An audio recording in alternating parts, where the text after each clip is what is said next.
بسم اللہ الرحمن الرحیم. Welcome to D N A channel 24.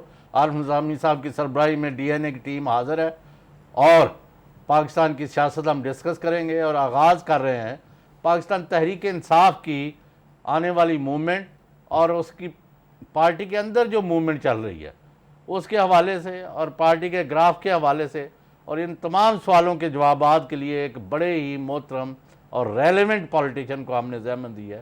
میری مراد نعیم الحق یعنی سینٹرل انفارمیشن سیکرٹری ہیں پاکستان تحریک انصاف کے اور ترجمان ہیں پارٹی کے اور پارٹی کے چیئرمین کے، اور ان کا تورا امتیاز یہ ہے کہ یہ جو بانی ارکان تھے 5 ان میں شامل تھے.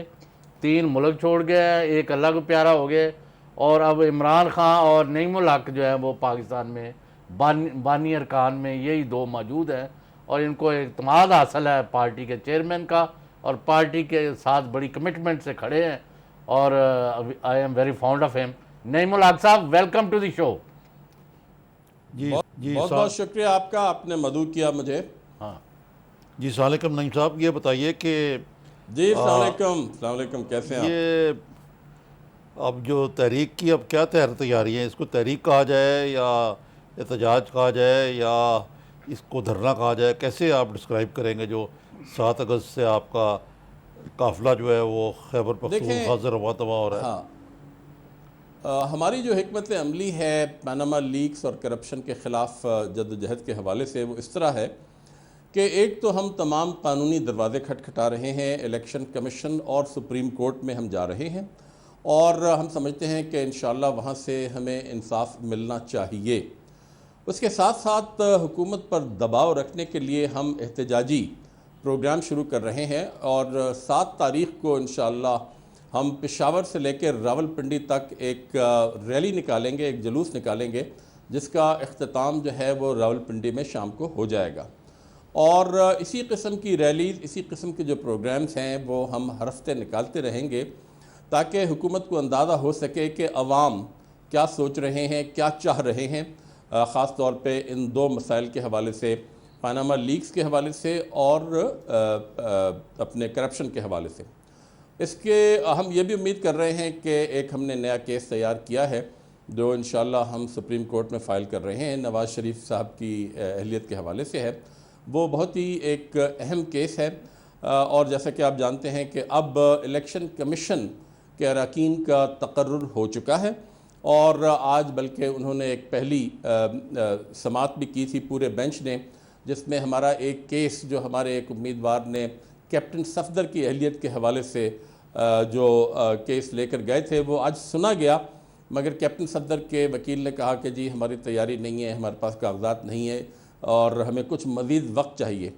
تو الیکشن کمیشن میں نواز شریف صاحب کی اہلیت کے حوالے سے بھی ہمارا کیس داخل ہو چکا ہے.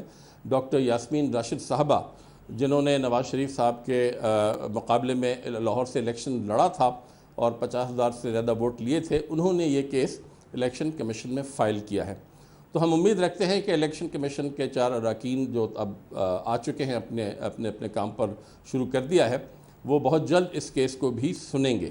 تو نعیم میں الحق سمجھتا ہوں کہ یہ جی میں نعیم الحق صاحب یہ پوچھنا چاہ رہا تھا کہ اس کا مطلب ہے کہ ابھی یہ جو آپ کا احتجاج ہے، یہ قانونی چیزیں جو ہیں جو آپ کی جدوجہد ہے سپریم کورٹ میں، الیکشن کمیشن میں، نیب میں، تب تک یہ سمبولک رہے گا اس لحاظ سے کہ آپ ایک ریلی مطلب لاہور سے کراچی سے پنڈی نکال رہے ہیں، پشاور سے پنڈی نکال رہے ہیں، پھر ایک کوئی لاہور سے نکالیں گے، کوئی اس طرح کر کے ویکلی پروگرام چلتا رہے گا، لیکن اس طرح کا کنسسٹنٹ احتجاج جو ہے ابھی اس کا اعلان نہیں کیا آپ نے؟ نہیں، اسی کا اعلان ہے.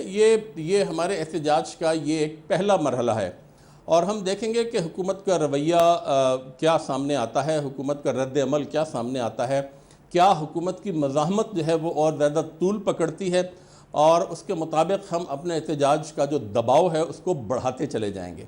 مگر ہماری اولین توقع جو ہے وہ پاکستان کے جو قانون کے جو ادارے ہیں وہاں سے ہم امید رکھ رہے ہیں کہ ہم سمجھتے ہیں کہ اس وقت بے شمار شواہدات، بے شمار دستاویزات اور بے شمار تضادات پاناما لیکس کے حوالے سے سامنے آ چکے ہیں، جن کی بنیاد پر نواز شریف صاحب کا اپنے عہدے پر فائز رہنا تقریباً ناممکن ہو جائے گا. نعیم الحق صاحب، گورنمنٹ جو ہے نواز شریف صاحب کی وہ پہلے ہی آپ کے خلاف ایک بڑی کامیابی حاصل کرنے میں کامیاب ہو گئی ہے کہ تمام سیاسی جماعتیں کچھ تو پہلے ہی نواز شریف حکومت کے ساتھ ہے، جو باقی تھیں وہ بھی پیسو ریزسٹنس پر آ گئی ہیں، اور کوئی جماعت آپ کے احتجاجی پروگرام میں ٹوکن شرکت کے لیے بھی تیار نہیں ہے۔ یہ سب سے پہلی آپ کی ناکامی جو ہے وہ ہو چکی ہے۔ اس کے بارے میں آپ کیا کہیں گے؟ آپ یکو تنہا آئسولیشن پولیٹیکل اکیلا اڑے گا اس چکر میں کیوں رہتے ہیں؟ میں سمجھتا ہوں کہ آپ کی بات جو ہے اس سے مجھے اجازت دیں طویل صاحب کہ میں اس سے اختلاف کر سکوں۔ دیکھیں کورٹس میں ہمارے علاوہ پاکستان پیپل پارٹی گئی ہے، ہمارے علاوہ طاہر القادری صاحب چلے گئے ہیں، ہمارے علاوہ سابق چیف جسٹس افتخار چودھری صاحب چلے گئے ہیں۔ ان سب نے جو پیٹیشن داخل کی ہیں ان کا تعلق نواز شریف صاحب کی اہلیت سے ہے، نمبر 1۔ نمبر 2، جہاں تک سڑکوں پر جانے کا سوال ہے، میں سمجھتا ہوں کہ ہم نے تو بہت شروع ہی میں اعلان کر دیا تھا کہ ہم اپنے احتجاجی پروگرام جو ہے وہ عوام کو سڑکوں پر لے کر آئیں گے تاکہ حکومت کو صحیح معنوں میں احساس ہو سکے کہ عوام کیا چاہ رہے ہیں۔ 3 مہینے سے زیادہ کا عرصہ گزر چکا ہے، 5 مختصر چھوٹے سوال ہیں، ان کے جوابات قوم کو نہیں مل رہے۔ یہ کمپنیز کب بنی، کیوں بنی، کس مقصد کے لیے بنی، ان کمپنیز میں کب پیسہ گیا، کس ذریعے سے گیا اور کس مقصد کے لیے گیا، ان کمپنیز کے کون کون سے اور اثاثے ہیں، اور کیا ان کمپنیز کے بنانے میں اور پیسہ بھیجنے میں پاکستان کے قوانین کی خلاف ورزی ہوئی یا نہیں ہوئی۔ یہ سوال ہے، ان کے جواب میاں صاحب کے پاس موجود ہیں۔ اگر کوئی بات چھپانے کی نہیں ہے تو بتا دیں، نہ کوئی کمیشن ہوگا نہ مظاہرے ہوں گے، بات آگے بڑھ جائے گی۔ نہیں، آپ ترجمان ہیں پی ٹی آئی کے، آپ تحریک انصاف کے مطلب انصاف کا دورہ کرنے کے لیے ایکٹیو ہیں۔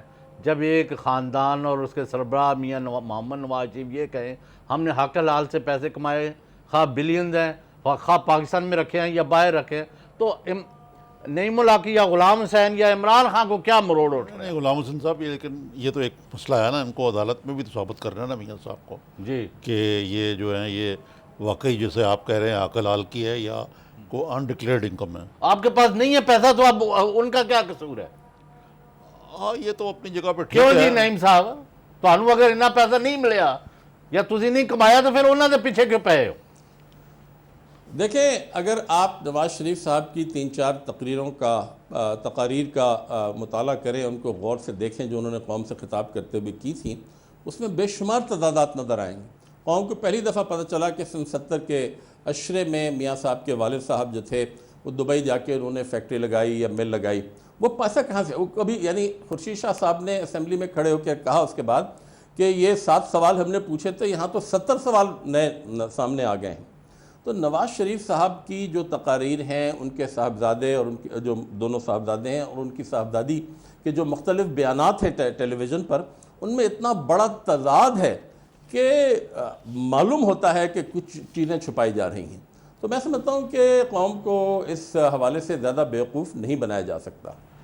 نعیم صاحب یہ جو ایک اور مسئلے کی طرف یہ جو الیکشن کمیشن کی تشکیل ہے، اس میں پی ٹی آئی کو اپوزیشن یعنی کہ جو لیڈر ہیں سید خورشید شاہ، انہوں نے دانستہ الگ رکھا ہے یا آپ خود ہی الگ رہے ہیں؟ نمبر 1۔ نمبر 2، خورشید یہ آپ کے جو پرویز خٹک صاحب ہیں، انہوں نے ایک انٹرویو میں کہا کہ پہلے سوچو پھر بولو، تو یہ تو آپ کے لیڈر پہ بھی صادق آتا ہے خان صاحب کے۔ انہوں نے کہا کہ جی یہ دیکھیں ہم نے طارق کھوسہ کا نام لیا تھا، طارق کھوسہ کہنے لگے میں تو اوور ایج ہوں ویسے ہی اور مجھے کسی نے پوچھا بھی نہیں۔ تو یہ سارا معاملہ جس انداز سے ہوا ہے، اس کو کوئی عدالت میں چیلنج کرنے کا ارادہ ہے یا آپ نے ایکسیپٹ کر لیا ہے اس الیکشن کمیشن کو؟ نہیں، ہم عدالت میں بالکل نہیں جائیں گے۔ ہم نے جو تقرری ہوئی ہے اراکین کی الیکشن کمیشن کے، ہم نے اس کو تسلیم کر لیا ہے۔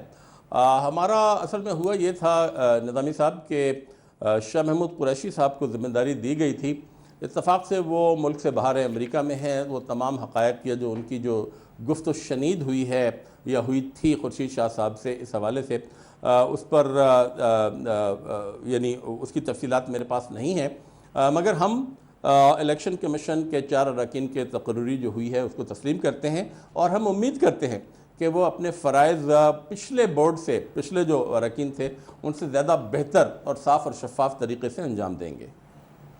اچھا نعیم الحق صاحب، یہ جو ہے نا پاکستان تحریک انصاف میں عام آدمی کی بہتری، غربت کے خاتمے، ان کو عام آدمی کو تعلیم، صحت، سہولیات، روزگار، ان مقاصد کے لیے میدان میں آئی ہے، اور عمران خان ایک پاپولر اور پاورفل لیڈر ہے اور ہر کوئی ایگری کرتا ہے، اور مٹیریلی کرپٹ نہیں ہے، بددیانتی کا کوئی ان پر الزام نہیں ہے. کیا مطلب materially corrupt نہیں ہے؟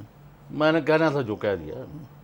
اب آپ یہ فرمائیں کہ پی ٹی آئی جو ہے، لگتا ہے کہ ملک سے غربت ختم کرنے کے بجائے ان کے اندر پیسہ اور پیسے والوں کا عشق جو ہے اس قدر سرایت کر گیا ہوا ہے، اتنا آپ کے اوپر حاوی ہو گیا ہے کہ آپ نے اب پارٹی کے جو ہے نا تمام کے تمام عہدے جو ہے نا صرف کھاتے پیتے لوگوں کے حوالے کیے ہیں. آپ کے اندر کیا کمپلیکس کیا ہے، اس کا ہمیں جواب چاہیے آفٹر اے شارٹ بریک.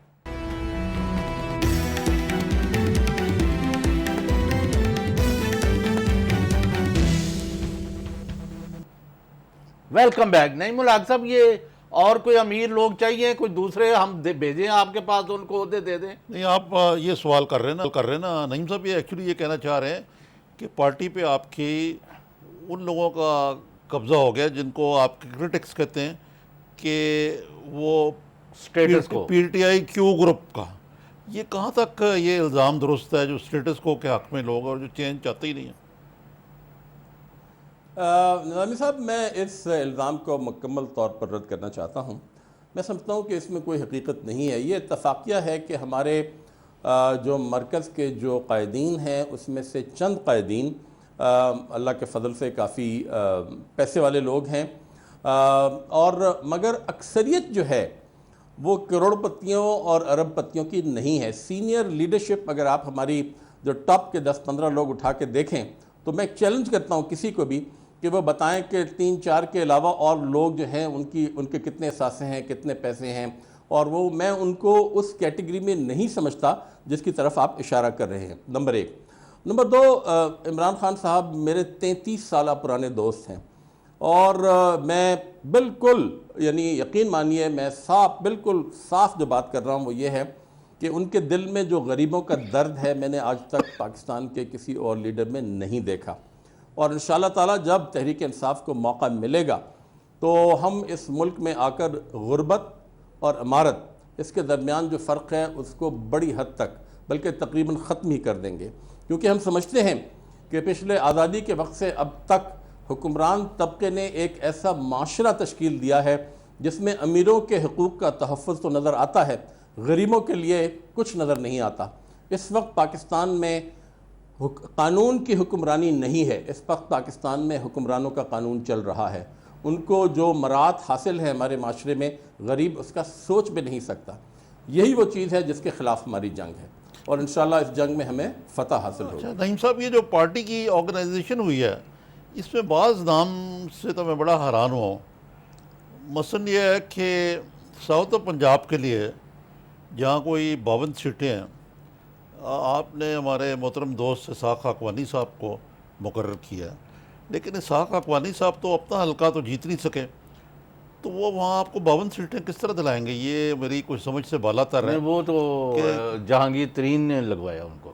یہ مجھے نہیں علم اس چیز کا. جہانگیر آپ کے ترین صاحب دوست کا ہیں وہ مسئلہ بھی؟ نہیں، جہانگیر ترین صاحب کا مسئلہ نہیں، یہ مسئلہ پارٹی کا ہے.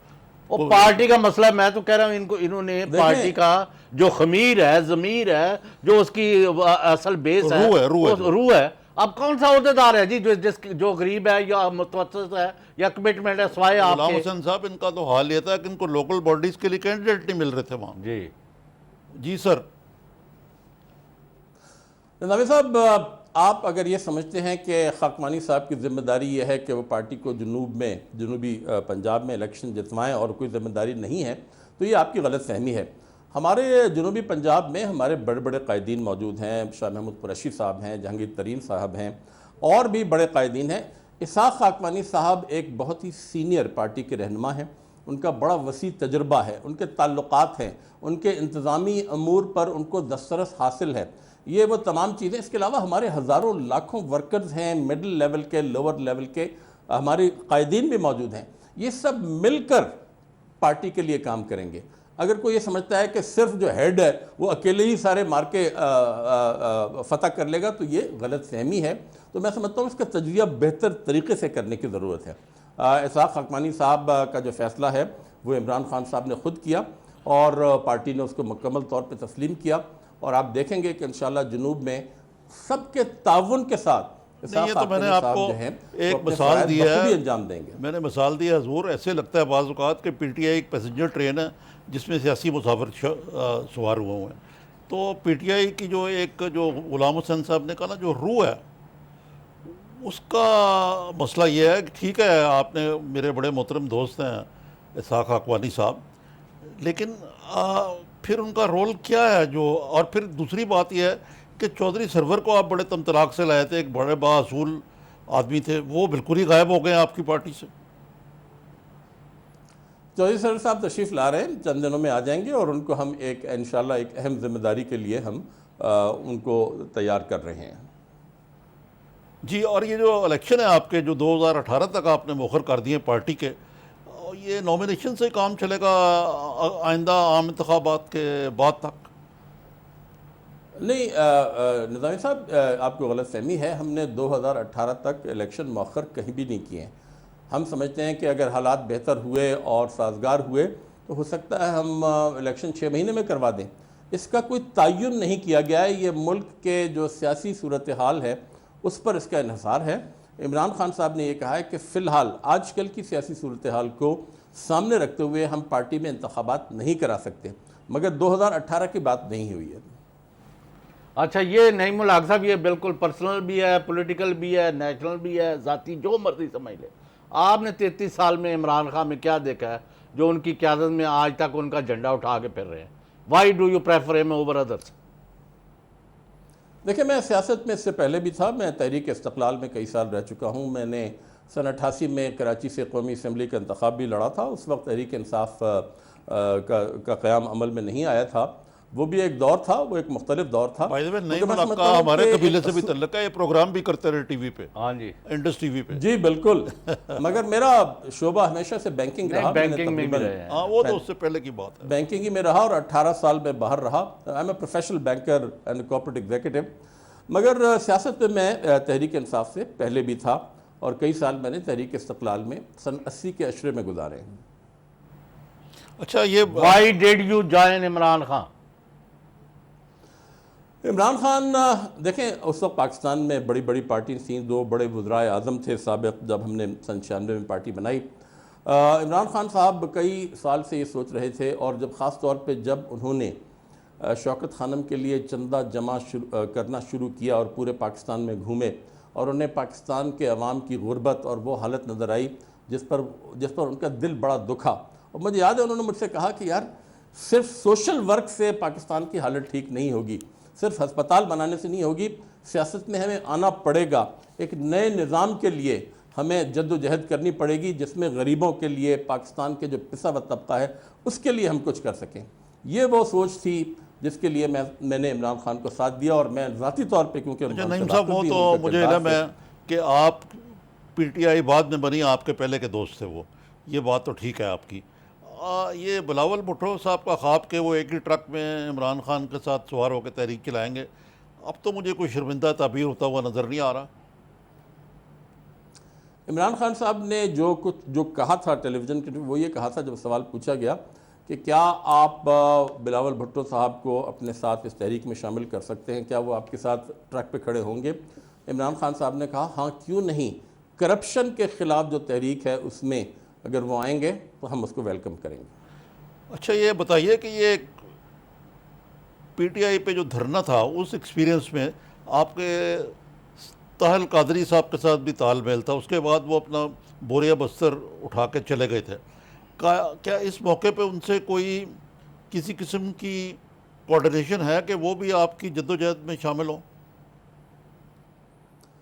طاہر القادری صاحب کی ہماری لاہور کی قیادت سے اور ان کی جو لاہور کی قیادت ہے ہمارے تعلقات ہیں, ایک رابطہ ہے. ہم نے وہ جو 16 جون کو غالباً جو لاہور میں جلسہ ہوا تھا, ہماری پارٹی کی لاہور کی قیادت نے اس میں شرکت بھی کی تھی.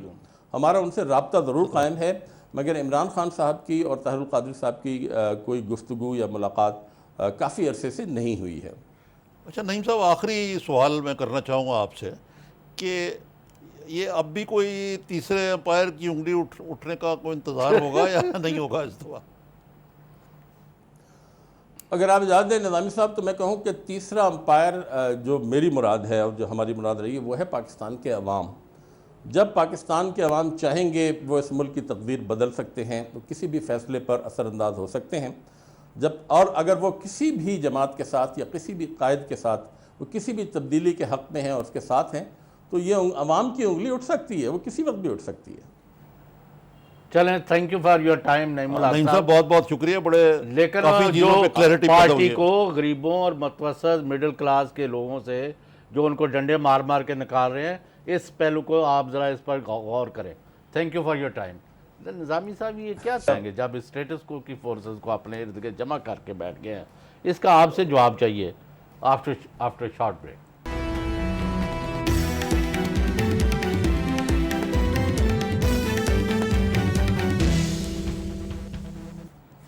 ویلکم بیک ناظرین. اب ہمیں جوائن کیا ہے سید علی ظفر، صدر سپریم کورٹ بار ایسوسی ایشن آف پاکستان، اور کسی تعارف کی محتاج شخصیت نہیں ہے. ان کے والد صاحب سید محمد ظفر ایس ایم ظفر پاکستان کے ایک مایہ ناز پیٹریوٹ ہیں اور ان کی لمبی خدمات ہیں. تو یہ بھی ان کے نقش قدم پر چلتے ہوئے پہلے انہوں نے اپنے قدم جمائے ہیں وکلاء برادری میں، اور سپریم کورٹ بار کا صدر ہونا ایک سنگولر آنر ہے. آج ہم نے ان سے اس لیے زحمت دی ہے کہ سید علی ظفر صاحب ہمیں فرمائیں کہ یہ جو ہماری جوڈیشری ہے، کوئی پاکستان کے لوگ ان سے انصاف کی، داد رسی کی، ظلم زیادتی کے خلاف جہاد کی، کرپشن کے خلاف کام کی، اور لوٹ مار ڈاکہ زنی کرنے والوں کے گلے میں رسا ڈالنے کی کوئی توقع رکھیں، یا یہ بھی سارے سٹیٹس کو پر چپ ہو کر بیٹھ جائیں. سید علی ظفر صاحب ویلکم ٹو دی شو. جی ظفر صاحب السلام علیکم. ظفر صاحب یہ تو ٹھیک، انہوں نے بڑا تعارف کرایا کہ جی ایس ایم ظفر صاحب سے گریٹ پیٹریوٹ، لیکن اس سے بھی بڑھ کے ہی از اے گریٹ جورسٹ. یعنی جو اگر چاہتے تو آج سے 50 سال پہلے جج بن سکتے تھے میرے خیال سے، لیکن 50 سال پہلے وزیر قانون تو تھے نا.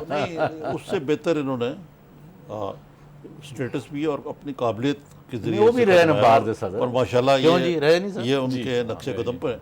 تو یہ علی صاحب، یہ میں شروع کرنا چاہتا تھا، یہ چیف جسٹس آف پاکستان انور ظہیر جمالی نے اپنے آپ کو، جو بڑا امپورٹنٹ کیس ہے اس سے اپنے آپ کو الگ کر لیا انہوں نے، کراچی بدامنی کیس جو ہے، اور کہا کہ جی میری کردار کشی کی جا رہی ہے ایک مخصوص سوشل میڈیا کے ذریعے. تو یہ ججز کو برداشت کرنی چاہیے یہ اس قسم کی جو چیزیں جو میں نے بھی دیکھی ہے کہ نظامی صاحب پر سوشل میڈیا کو یا کسی میڈیا کو ججوں کو گالیاں دینے کا یا لکھنے کا کس نے رائٹ دیا؟ لیکن یہاں پر سائبر کرائم کے بارے میں بھی کرتے ہیں تو سارے نہیں، گالیاں دینے کا تو رائٹ نہیں ہے نا. لبرل ایلیٹ کہتی ہے جی کیا آپ کر رہے ہیں، تو اس کا کیا؟ دیکھیں جی، ججز ایکچولی بولتے ہیں اپنی ججمنٹ کے ذریعے، اور آپ کو پتہ ہے کہ بہت عرصہ پہلے آپ کو یاد ہوگا کہ ججز کے نام بھی لوگوں کو پتہ نہیں ہوتے تھے. ان کا کام تھا کہ وہ عدالت میں بیٹھ کے تو اپنی ججمنٹ لکھیں اور باقی جو قوم ہے ان کے بارے میں ججمنٹ کے ذریعے ہی امپریشن جو گین کرتے ہیں اس پہ کامنٹ کرے. لیکن آپ نے دیکھا کہ افتخار چودھری صاحب کے زمانے میں نیا رواج ہوا، پبلسٹی ہوئی اور سو موٹو ایکشنز ہونا شروع ہوئے. تو اس کے بعد سے ججز کانشیس ہو گئے کہ جہاں ہماری پبلسٹی ہوتی ہے وہاں پھر لوگ کرٹیسائز بھی کر سکتے ہیں، اور یہ انسٹیٹیوشن کے لیے اچھا نہیں ہے. تو آپ دیکھیں کہ پچھلے 4-5 سال سے جب سے وہ چودھری صاحب گئے ہیں تو یہ جورسڈکشن کو کنٹرول کرنے کی کوشش کی گئی ہے. اب ہمارا قانون ڈیفیمیشن ایکٹ بھی اس کے بعد آیا اور کنٹیمپٹ آف کورٹ ایکٹ بھی آیا، اور ان کے تحت یہ کہا گیا کہ آپ کرٹیسائز کر سکتے ہیں، ٹیمپریٹ لینگویج استعمال کریں، آپ ریزنیبل لینگویج استعمال کریں اور ججمنٹ کو کرٹیسائز کریں. آپ کا یہ قانون سازی ٹھیک نہیں ہے، لیکن جج کے کردار پہ، اس کی پرسن پہ اگر آپ کردار کشی کریں گے، آپ کوئی تنقید کریں گے تو وہ پھر انسٹیٹیوشن کو افیکٹ ہوتا ہے. اور نمبر 2، اگر کوئی چارجز ہیں آپ کے پاس 2+2 کوئی ڈاکومنٹری ایویڈنس ہے تو you go and file a complaint. تو اس لیے مطلب یہ ایک میں کہیں کرٹیسزم یہ آتا رہتا ہے کہ یہ جو تھا نا ٹکرز والی، کہ وہ ماضی میں ججز جو ہیں وہ اس کی وجہ وہیں یہ سے بھی نا جی، ڈکٹیٹ کروا رہے ہیں بیٹھے ہوئے بینچ پہ ہی. اور دوسرے یہ کرٹیسزم ابھی بھی میں نے کہیں پڑھا کہیں کہ ججز اپنی ججمنٹ کے ذریعے کم بولتے ہیں، ادروائز زیادہ بولتے ہیں. یہ جو ٹینڈنسی تھی نا سر، اسی کی وجہ سے کرٹیسزم بھی ہوتا ہے. جب آپ ایک بار اپنی پاپولیرٹی گین کریں گے، آپ کی تعریف ہوگی، تو پھر آپ کی ہو سکتا ہے بد تعریفی بھی ہو. یہ چیز کرٹیل کرنے کے لیے ہی ہم کہتے ہیں کہ That you ججز کو shouldn't play to the gallery. Observation کم ہونی چاہیے، ججمنٹ زیادہ ہونی چاہیے، اور ججمنٹ پہ ہم کرٹیسائز کریں، ہم وکیل بھی کریں، آپ پینلسٹ اچھا، بھی جو کریں. شروع میں نے آپ سے عرض کی تھی قوم کو بھی گواہ بنا کے کہ جناب یہ معتبر ہستی آئے ہیں، کوئی انصاف کی توقع رکھنی ہے اس صدی میں، اس ملک میں کہ نہیں؟ دیکھیں جی، ہمارے لیگل سسٹم میں میں اعتراف کرتا ہوں انصاف نہیں ہو سکتا. کہ نہیں ہو سکتا ہے، لیکن بڑے مسائل ہیں، اتنے سیریس مسائل ہیں کہ اگر کوئی حساس آدمی ہو جو قوم کا خیال رکھتا ہو، تو جس طرح سپریم کورٹ آف انڈیا کے چیف جسٹس صاحب رو پڑے تھے جب انہوں نے دیکھا کہ اتنے مسئلے ہیں لیگل سسٹم میں، تو وہ بھی رو پڑے. لیکن ان کا حل ہے، اور حل بیسکلی جوڈیشری اور وکلا کے پاس ہے، لیکن ان کو ضرورت ہے پارلیمان کی اور ان کو ضرورت ہے حکومت کی. کیونکہ یہ بھی میں اعتراف کرتا ہوں کہ جو ذمہ داری ہے اس لیگل سسٹم کو ڈاؤن فال کی، اور یہ جو اس وقت ہمارا حال ہے، اس میں جوڈیشری کا بھی اور لیگل کمیونٹی کا بھی بہت بڑا ہاتھ ہے. لیکن اب ہم کوشش کر رہے ہیں کہ اس کو امپروو کریں. آپ دیکھیں جو ہمارے نئے چیف جسٹس ہیں لاہور ہائی کورٹ کے، ان کا بھی ایک منصور علی ویژن شاہ، ہے. ان کا ایک ویژن ہے. باتیں تو انہوں نے بہت کی ہیں. جی. اور میں تھوڑا سا آپ کو پیچھے لے جاؤں گا. اس ملک میں دیکھیں نا، تاریخ رقم ہوئی جب جسٹس افتخار چودھری نے مشرف کو نو کہی، جنرل مشرف کو، اور ان کی بحالی کے لیے جب ان کو سیک کیا گیا، ایک جدوجہد چلی، کامیاب ہوئی. لیکن وہ ایک جس کو کہتے ہیں نا انگریزی میں پھر ایک وکٹری، یعنی ایک خالی کھوکھلی قسم کی چیز نکلی اس لحاظ سے کہ انہوں نے ایک تو he kept playing to the gallery, number 1. Number 2، انہوں نے جو ملک میں کہتے ہیں انصاف ہو بھی اور ہوتا ہوا نظر آئے، نچلی عدالتوں میں کرپشن کو روکا جائے، اور سارے جو یہ نارمز ہیں کو بہتر ہوں، جسٹس کیا کہتے ہیں ڈیلیڈ جسٹس ڈینائڈ. یہ ساری چیزوں کو دیکھا جائے تو یہ جو نوجوان آئے ہیں لاہور میں، انہوں نے بڑی باتیں تو بڑی اچھی کی ہیں ساری، کچھ عمل بھی آیا. جیسے سید منصور علی شاہ. جی جی. تو آپ کی کیا رائے بن رہی ہے؟ میں تو یہ آپ کو وہی کہہ رہا تھا کہ یہ جب آپ کی جوڈیشری اور بار ملے گی تو اس کا حل بھی نکل آئے گا. آپ ایشوز دیکھیں کیا ہیں لیگل سسٹم کے. سب سے بڑا ایشو آپ نے نظامی صاحب ابھی کہا، delay. Justice delayed is justice denied. آپ کو اگر مقدمے کا فیصلہ ہی نہیں ہوگا تو انصاف نہیں ملے گا، اور اگر آپ کو انصاف نہیں ملے گا تو آپ کی جو بنیادی حقوق ہے آرٹیکل 9 میں، وہ پوری قوم کو نہیں ملے گی. اب اس کا طریقہ کار کیا ہے کہ آپ جدید ٹیکنالوجی لے کے آئیں، آپ آربیٹریشن کے میڈیشن کی سسٹم لے کے آئیں، آپ اپنی ججز اور بار کی جو کمپٹنسی ہے اس کو آپ بہتر کریں، کرپشن ختم کرنے کی. اور کرپشن ہے جوڈیشری میں بہت زیادہ، کمیونٹی لیگل کمیونٹی میں بھی جب ہے. کرپشن اس کی کو بات ختم کرتے ہیں، کریں. آپ ہائر جوڈیشری کی بات کرتے ہیں یا لوور جوڈیشری کی؟ دیکھیں جی، لوور جوڈیشری سے شروع کرنا پڑے گا، بیکاز کیسز وہاں شروع ہوتے ہیں. کرپشن آپ کی مجھے ہر سطح پر ہے جی، معاف کرنا. لیکن آپ دیکھیں کہ جو اس وقت ریمپنٹ ہے کرپشن، وہ تو آپ کی سول کورٹس میں ہے، لوور جوڈیشری میں ہے. وہاں ختم کرنے کی ضرورت ہے. کمپٹنسی نہیں ہے ہماری، جوڈیشل اکیڈمیز ہماری کام نہیں کر رہی.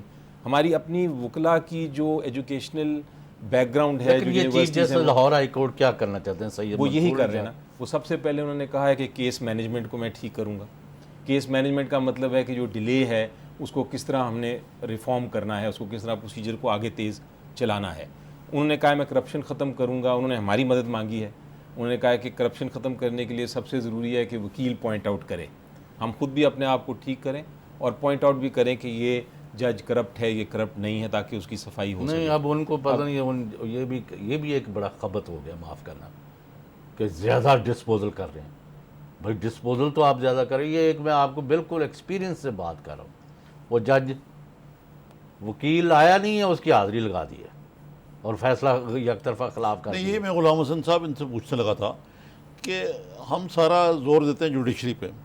آپ ماشاءاللہ سپریم کورٹ بار ایسوسیشن کے آپ صدر بھی ہیں. وکلا کا اپنا حال بھی بڑا خراب ہے. میں بالکل صحیح کہہ رہے ہیں. دونوں چیزیں ٹھیک کرنی ہے سر، کیونکہ آپ دیکھیں لیک آف ڈسپلن جو ہے وہ ہمارے میں ہے، اور اسپیشلی ہمارے جو ینگر لاٹ ہے جو نیا نیا آتے ہیں ان کو ٹریننگ ہی نہیں، ان کو وہ سسٹم نہیں جس میں استاد ہوتا تھا، استاد بتاتا تھا کہ آپ نے کیا پڑھنا ہے کیا نہیں پڑھنا. اور اس کی ایک بنیادی وجہ سے جو ہوئی ہے نا انفارچونیٹلی، جو ہماری جوڈیشل موومنٹ تھی ایک جوڈیشری کو ریسٹور کرنے کی، ہمیں چاہیے تھا کہ جب وہ موومنٹ ہم نے کامیاب کر لی تو ہم واپس کتابیں پکڑتے اور واپس اپنے اپنے عدالتوں میں چلے جاتے. وہ ایک سسٹم ایسا بن گیا سول کورٹس میں کہ آلموسٹ گینگز بن گئے، اور ان گینگز کو ختم کرنا بھی اتنا ہی ضروری ہے جتنا کہ جوڈیشری کو ریفارم کرنا. نہیں، ایک جج نے ویسے معاف کرنا ہے، اس پر تبصرہ کیا. اس نے کیا اس موومنٹ کے نتیجے میں جب ہاں بہت اچھا ہوا کہ ایک چیف جسٹس جن کو ایک ملٹری ڈکٹیٹر نے سیک کرنے کی کوشش کی، قوم نے ان کو واپس لے کے آئے. اور یہ تو اچھا ہوا نا. ہراول دستے وکیل، ٹھیک ہے، قربانی دی، ہیڈز آف ٹو یو، لیکن اس کا دو نتیجے نکلے. وکلاء کا ایک عنصر، ناٹ آل آف دیم، وہ بدتمیز ہو گئے، اور معاف کرنا ہاتھ چوٹ چھوٹے، اور ججاں کا ایک مخصوص حصہ متکبر ہو گئے کہ اسی پتہ نہیں کوئی آسمانی مخلوق. جی یار یہ دونوں رویے غلط ہیں. اور یہ بدتمیزی کورٹ کے اندر، ہاں، یہ ماضی کی بات اور ہے. لوگوں کو آپ گاجر یعنی کیڑے مکوڑے سمجھیں یا ان کو مطلب مس ٹریٹ کرے، کس نے رائٹ آپ کو دی؟ یہی میں اور یہ علی ظفر جو ہے، میں نے آپ نے کہا ان کے والد کا، ان کا بڑا رول ہے پاکستان میں، اور ان کا ہر یعنی مکتبہ فکر جو ہے کلاسز سیکشن میں احترام ہے، اور ان کا بھی ہے، یہ بھی بنا رہے ہیں اپنی جگہ. لیکن مجھے یہ آج سینے پر ہاتھ رکھ کے بتا دیں کہ کسی جگہ انصاف ہو رہا ہے، کسی جگہ میرٹ پر کام ہو رہا ہے. ججوں کی چھوڑیں، یہ جو جوڈیشری ہے it has become part of the executive. ان سے لوگوں کو توقع ہے کہ جدھر داد رسی کی ضرورت ہے، ہائی ہینڈنس ہے، پولیس گردی ہے، ٹارچر ہو رہا ہے، نا انصافی ہو رہی ہے، ان کے مطلب ان کے رائٹس یوزرپ ہو رہے ہیں، یہ وہاں ان کے ہاتھ کاٹیں، روکیں، افسروں کے، پولیس والوں کے، انتظامیہ کے، سیاسی ورکروں کے، وزیروں مشیروں کے، یہ وہاں سٹیٹس کو کا حصہ بنے ہوئے. اس کا جواب دیں علی ظفر ویسے صاحب. میں آپ کو بتاؤں، نہیں آپ دیں بریک کے بعد. بریک کے بعد.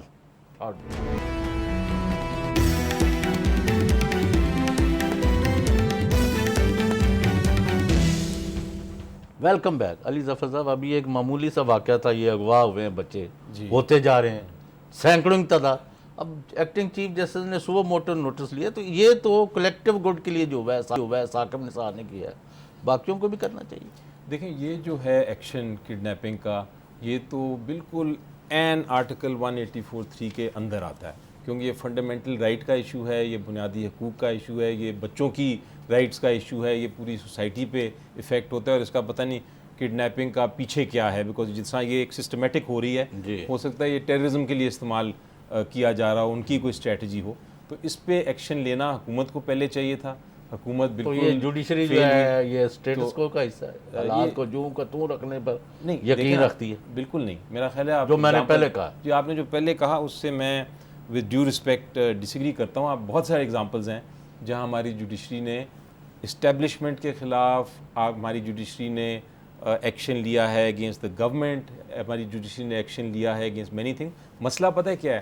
ہمارے لوگ، میں آپ کو ابھی آپ کو ایک ریسنٹ ایگزامپل دیتا ہوں کیس کا، کہ ایک ریلوے والوں نے ایک کلب کو اس کے اوپر، ریلوے کی بات نہیں کرنی، خواجہ سعد رفیع کے خلاف اگر آپ بات کریں آپ جائیں. میں آپ کو ایگزامپل دے رہا ہوں. نو ان سے اچھا بندہ ایک ہفتے کے اندر اندر کورٹ نے فیصلہ کیا کہ نہیں آپ مینجمنٹ واپس کریں، آپ ہمیں دکھائیں کس قانون کے تحت آپ آئیں. تو اس طرح کے بڑے ایگزامپلز آ رہے ہیں، اور آپ دیکھیں گے کہ حالات بہتری کی طرف جائیں گے. منصور علی شاہ صاحب نے ایک بڑی پتہ کی بات کہی ہے کہ پبلک سروس جو ہے ججوں کا مشن ہونا چاہیے، اور جوڈیشل افسر عدالتوں میں پیسے اور جائیدادیں بنانے نہیں آتے. اس لیے اگر انہوں نے پیسے بنانے اور عوامی خدمت نہیں کرنی تو پھر وہ یہ پروفیشن نہ جوائن کریں. تو یہ صحیح ہے، آپ سمجھتے ہیں؟ یہ تو بڑا فنڈامنٹل پوائنٹ ہے جی، نہیں، بالکل یہ صحیح ہے. یہ آپ وکیل، آپ اتنی فیسیں لیتے ہیں تو جج کیوں نہ؟ نہیں دیکھیں، جج کی بھی ایک ایکسیس ٹو جسٹس اور جو ایڈمنسٹریشن آف جسٹس کا ایک بڑا پرنسپل لے ڈاؤن ہوا تھا، وہ یہ تھا کہ جج کو آپ اتنا پیسہ دیں کہ وہ کم از کم اپنا ایک ریزنیبل، میں اس کی ڈیولپمنٹس کی بات کر رہا ہوں. اور وہ ایک ہے، انہوں نے ایک بڑے پریویلیجز دے، اب تو کافی ہیں. اب ان کو کوئی شکایت نہیں ہونی چاہیے مانیٹری شکایت پیسوں کے لحاظ سے، لیکن اگر وہ ویسے ہی پیسے بنانے کے لیے آئے ہیں تو پھر تو یہ غلط بات ہے نا. یہ صحیح ہے. اچھا یہ بتائیں مجھے کہ ہم اتنا سفر طے کر رہے ہیں، اب بڑے کروشل کیسز آ رہے ہیں آگے سپریم کورٹ میں بھی. مثلاً ابھی آپ سے پہلے ہمارے پاس نعیم الحق تھے، انہوں نے بتایا کہ ہم پی ٹی آئی جو ہے تحریک کو پوری طرح فعال کرنے سے پہلے قانونی چارہ جوئی کر رہی ہے. اس کا مطلب ہے کہ supreme court will come under a severe test, کہ مثلاً ان کا تو ایک ہی ہے کہ جی نواز شریف کو پاناما لیکس میں ڈسکوالیفائی کیا جائے. وہ ٹی او آر کا مسئلہ ہے، کمیشن کا مسئلہ ہے. یہ بتائیں کہ بہت سارا ہم نے 2007 سے لے کے جوڈیشری میں سفر کیا، ڈوگر کورٹ واپس تو نہیں آ جائے گا؟ نہیں دیکھیں سر، پرابلم پتہ ہے کیا ہے نظامی صاحب؟ پرابلم یہ ہے کہ ہم ایکسپیکٹ بہت کرتے ہیں جوڈیشری سے. جوڈیشری نے آئین اور قانون کے بیچ میں رہ کے فیصلے کرنے ہیں. جوڈیشری کا کام پالیسی بنانا نہیں، پولیٹیکل ڈیسیجن لینا نہیں، جوڈیشری کا کام حکومت چلانا نہیں. یہ ایک بڑا ناقانون سازی افتخار ہے. چودھری کے دور میں تو ہوتا رہا وہ غلط ہوا نا. نہیں تو آپ مجھے بتائیں، جب ایک یعنی جن کا کام ہے وہ رشوت ستانی ختم کرنا، کرپشن لوٹ مار بند کرنا، وہ خود ہی پینشن لینے کے لیے جعلی اگر کاغذ دیتا جا رہا ہے اور جوڈیشری سوئی رہے اور آپ بھی سوئے رہے، تو کون کس کو پکڑے پھر؟ نہیں دیکھیں، آپ کو اگر تو آپ جمہوریت پہ یقین رکھتے ہیں، اس کا کیا تعلق جمہوریت سے؟ سمپل ہے، لوٹ مار کے آپ ان کو الیکٹ ہی نہ کریں، آپ آہستہ آہستہ پروسیس ایسا چلائیں. لوگ کہتے ہیں کہ تھیوریٹیکل ہے، لیکن سوال پیدا یہ ہوتا ہے کہ آپ دیکھیں. سوال یہی تھا کہ ہم کبھی کبھی خدشہ ہوتا ہے we might come back to square one. نہیں، اگر ہم بہت زیادہ ایکسپیکٹیشنز کرنا شروع ہو جائیں گے اور الٹیمیٹلی ہم کہیں گے جوڈیشری فیل ہو گئی ہے کیونکہ وہ ایکسپیکٹیشنز نہیں پوری کر رہی قوم کی، تو پھر یار کوئی کھڑکی تو کھلی رہے نا جہاں جا کے غریب، بے سہارا، مظلوم، ظالم کے خلاف جائے اور اس کی داد رسی ہو جائے. آپ لوگوں نے بھی آگے دروازے بند رکھے تو پھر بند کرے، تالے لگائیں. صاحب میں ان کی بات سے سمجھاؤں کہ ایک تو ان سے یہ نہ ایکسپیکٹ کیا جائے جوڈیشری سے، یہ تو خیر جوڈیشری کے نمائندے نہیں ہیں، یہ تو وکلا کے نمائندے ہیں. قانون کی بات کر رہا ہوں کیا جائے کہ ہم پلے ٹو دی گیلری کریں، نمبر ون. اور دوسرے they will work within the constitution, ambit of constitution and the law. بس اس سے آگے نہیں، اس سے آگے نہیں. اب ہمارے لوگ اگر یہ ایکسپیکٹ کریں کہ شہر کے قاضی کی طرح بھیس بدل کے نکل جائیں وہ پرانے دور کے، تو اس طرح کے جج تو میرا نہیں خیال کہ آپ کو ملنے لگے. اگر کوئی پولیس والا، اگر کوئی سرکاری ملازم، اگر کوئی نیب والا اپنے یعنی تجاوز کر رہا ہے، قانون اور آئین سے کی دھجیاں اڑا رہا ہے جی، یا یعنی ماورائے آئین قتل و غارت ہو رہی ہے، میں بہت ساری باتیں جو کر سکتا ہوں، لیکن تو اگر اس پر انہوں نے کام نہیں کرنا تو پھر انہوں نے تنخواہیں ہی لینی ہے تو اور کوئی شعبہ چن لے. دیکھیں جوڈیشری کا رول کیا ہے آئین کے تحت؟ جوڈیشری کا رول یہ ہے کہ اگر کوئی حکومت غلط انصاف دلانا رول ہے کہ نہیں ہے، بس وہ ہے. بس اس سے آگے آپ نہ ہم نہ اس سے کم نہ اس سے زیادہ، we just want justice from the judiciary, جو بھی قاعدہ قانون ہے، جو قانون کے مطابق وہاں تک رہیں گے تو آپ ہمیں بھی سٹرونگ کریں گے، یہ انہوں نے کہا کہ جوڈیشری کو بھی اور انسٹیٹیوشن. پر تو جڑا گروپ ہے نا معاف کرنا وکیلات اس سٹیٹس کو دا نہیں وہ تو یہ دیکھیں نا، وہ تو کہتے ہیں نا کہ ساری جمہوریت اسٹیٹس کو کی ہوتی ہے، وہ تو ایک الگ بحث ہے. کہ یہ چیف جسٹس صاحب نے کوئی کیمرے ویمرے لگانے کی بھی بات کی ہے اور پھر کوئی ویڈیو خطاب بھی کیے ہیں. یہ کوئی گمکس تو نہیں ہے خالی؟ نہیں دیکھیں، ایک تو ہے ایشو جی ایکسیس ٹو جسٹس کا، وہاں تک کیمرہ لگانا یا کیمرہ پروسیڈنگز کرنا تو باقی ملکوں نے بھی اپنایا ہے. آپ نے اگر ایویڈنس دینا ہے جا کے ساہیوال میں اور آپ لاہور کے کورٹ میں آپ کا کیس چل رہا ہے، اگر آپ کو ویڈیو لیٹسٹ ٹیکنالوجی کے ذریعے آپ ایویڈنس اپنا تھرو دا ویڈیو دے سکیں تو اس میں کوئی میرا خیال ہے ممانعت نہیں ہونی چاہیے، اس کو بلکہ انکریج کرنا چاہیے. لیکن اگر آپ نے ویڈیو اس لیے لگانا ہے کہ آپ نے جج کی پرفارمنس دیکھنی ہے، وہ پھر میرا خیال ہے غلط ہے، کیونکہ وہ پھر جج پرفارم نہیں کر سکتا. جب آپ کے سامنے کیمرہ لگا ہوگا تو ٹھیک ہے، آپ کو چیک اینڈ بیلنس تو ہے، لیکن وہ پھر ایک جوڈیشل ورک کرنا مشکل ہو جائے گا. دیکھیں جی، تو کیمرہ لگانے کا مقصد اگر پروسیجر کے منصور طور شاہ سے پہ آپ کو بہت ہوپس ہیں کہ یہ کچھ نہ کچھ کر جائیں گے اپنے دور میں.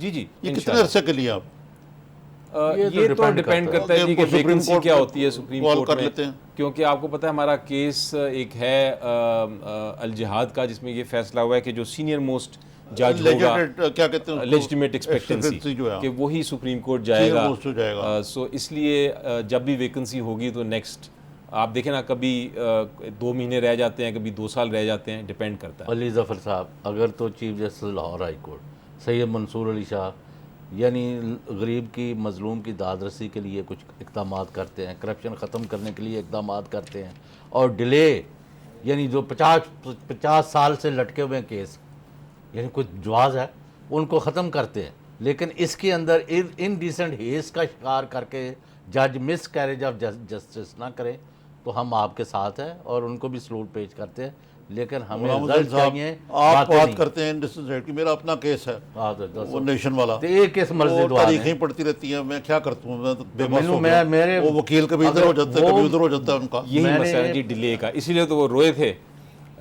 چیف بس جسٹس۔ طریقہ تے ہی رکھو سانو۔ اچھا علی ظفر صاحب، آپ کا بہت بہت شکریہ۔ غلام حسین صاحب، وقت جو ہے وہ چلیں بس اختتام پذیر ہے۔ اب اس سے پہلے کہ ہم خدا حافظ کہیں، نسیم زہرا ہماری جو اینکر ہیں، جی اللہ تعالیٰ ان کی والدہ فوت ہو گئی ہیں، ان کو اخلاق حسین، اس پہ مغفرت، ان کا اللہ ان کو مغفرت دے۔ نسیم آج ابھی ان کا بڑا صدمہ ہے جنازہ ان ہوا کا، تو ہمارا ادارہ بھی اور ہم بھی اور سارے ناظرین بھی ان کے لیے ان کی والدہ کی مغفرت اور ان کے صبر جمیل عطا کریں۔ ناظرین، ہمارا وقت ختم ہوا جاتا ہے۔